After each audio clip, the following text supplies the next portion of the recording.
Hello बच्चों, let's read this question. The question says calculate the kinetic energy, potential energy and total energy associated with first orbit of hydrogen atom in joules. तो इस question में kinetic energy, potential energy और total energy यहाँ पे calculate करना है hydrogen atom के लिए फर्स्ट ऑर्बिट में और जूल्स में कैलकुलेट करना है.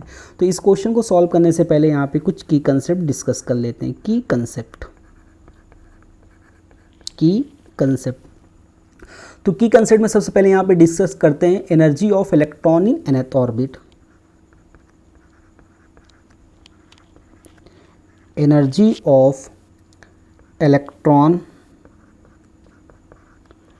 Of electron for hydrogen atom in nth orbit. तो सबसे पहले यहाँ पे टोटल एनर्जी, सबसे पहले यहाँ पे क्या कैलकुलेट करते हैं, टोटल एनर्जी.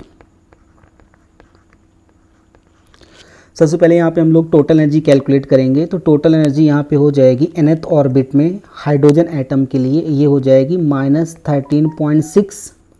तो यहाँ पे टोटल एनर्जी हाइड्रोजन एटम के लिए इन nth ऑर्बिट में हो जाएगी E=-13.6 divide by n² electron volt. ये टोटल एनर्जी हो गई.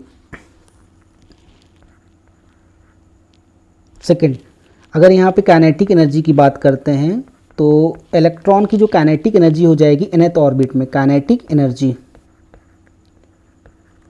तो nth ऑर्बिट में जो काइनेटिक एनर्जी यहाँ पे हो जाएगी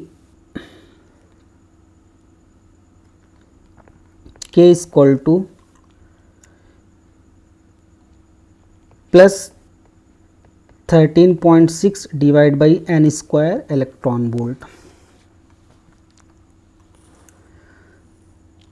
और यहाँ पे अगर हम पोटेंशियल एनर्जी की बात करते हैं nth ऑर्बिट में हाइड्रोजन एटम के लिए, तो यहाँ पे जो पोटेंशियल एनर्जी हो जाएगी, पोटेंशियल एनर्जी, तो पोटेंशियल एनर्जी को यहाँ पे किससे रिप्रेजेंट करेंगे, U से. ये हो जाएगी 2 टाइम्स ऑफ टोटल एनर्जी. तो यहाँ पे जो पोटेंशियल एनर्जी हो जाएगी हाइड्रोजन एटम के लिए इन nth ऑर्बिट, वो हो जाएगी 2 टाइम्स ऑफ टोटल एनर्जी. अब इस क्वेश्चन का यहाँ पे सोल्यूशन देखते हैं. तो इस क्वेश्चन का यहाँ पे सोल्यूशन हो जाएगा.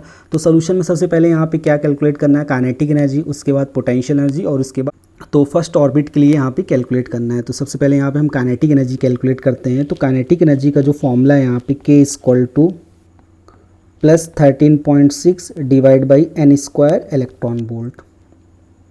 तो यहाँ पे हाइड्रोजन एटम के लिए फर्स्ट ऑर्बिट में कैलकुलेट करना है. तो n की वैल्यू यहाँ पे कितनी हो जाएगी, 1. तो ये हो जाएगा 13.6 इंटू इलेक्ट्रॉन वोल्ट को अगर जूल में कन्वर्ट करेंगे तो ये हो जाएगा 1.6 इंटू 10⁻⁹ जूल.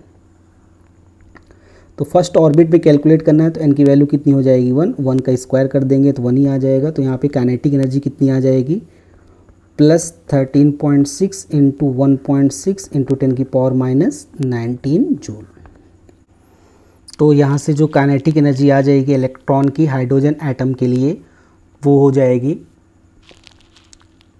21.76 into 10⁻⁹ joule. तो काइनेटिक एनर्जी यहाँ पे कितनी आ गई, 21.76 इंटू 10⁻⁹ जूल. अब यहाँ पे पोटेंशियल एनर्जी कैलकुलेट करना है.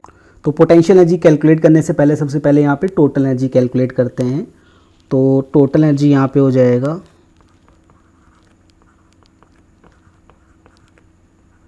टोटल एनर्जी के यहाँ पे इसे रिप्रेजेंट कर रहे हैं, ये है -13.6 divide by n² electron volt. तो यहाँ पे ये है 13.6, 1 इलेक्ट्रॉन वोल्ट में कितना होता है, 1.6 इंटू 10⁻⁹ डिवाइड बाई n की वैल्यू यहाँ पे 1 पुट कर देंगे क्योंकि फर्स्ट ऑर्बिट में पूछा है.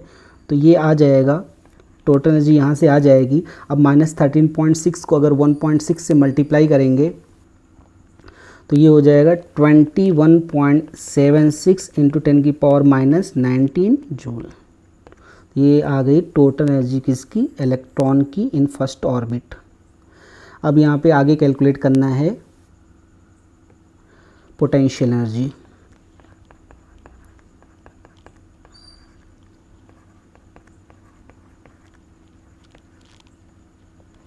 तो पोटेंशियल एनर्जी जो होती है वो 2 टाइम्स होती है यहाँ पे टोटल एनर्जी की।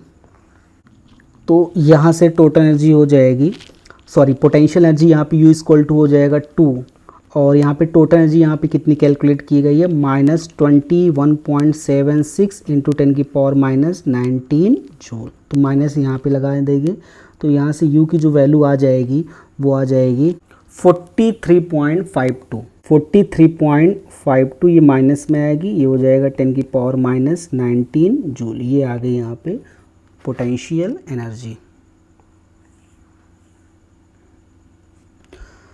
तो इस क्वेश्चन में हमें काइनेटिक एनर्जी, पोटेंशियल एनर्जी और टोटल एनर्जी यहाँ पे फर्स्ट ऑर्बिट में हाइड्रोजन एटम का कैलकुलेट करना है। तो so final answer is kinetic energy K equal to 21.76 into 10⁻⁻19 joule, potential energy U equal to -43.52 into 10⁻⁻19 joule, and total energy E equal to -21.76 into 10⁻⁻19 joule. Hope you understood it well. Best of luck.